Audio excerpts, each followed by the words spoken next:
నమస్తే, welcome to ఆర్గా news. Karimnagar జిల్లా కేంద్రంలోని లోయర్ మానేరు జలాశయం నుంచి కాకతీయ కెనాల్ ద్వారా యాసంగి సీజన్లో ఆయకట్టుకు 4000 క్యూసెక్ల నీటిని జిల్లా కలెక్టర్ పమేలా సత్పతి విడుదల చేశారు. ఈ సందర్భంగా జలాశయంలో పూలను చల్లి రెగ్యులేటర్ గేట్ వద్ద పూజలు నిర్వహించారు.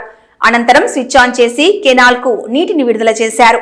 ఈ సందర్భంగా మాట్లాడుతూ లోయర్ మానేరు జలాశయంలో 22 టీఎంసీల నీటి విలువ ఉండగా 11 టీఎంసీల నీటిని మధ్య మానేరు ద్వారా 5 టీఎంసీల నీటిని ఎస్ఆర్ఎస్పీ ప్రాజెక్టు ద్వారా సేకరించి విడుదల చేస్తామని పేర్కొన్నారు.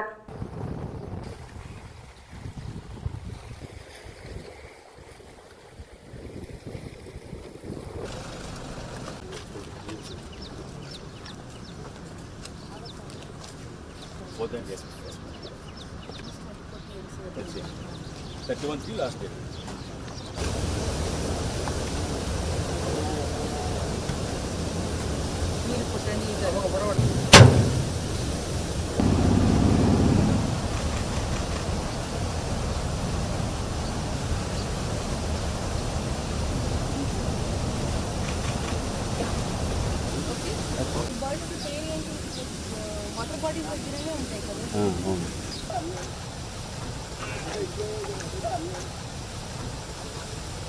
అది ఒకటే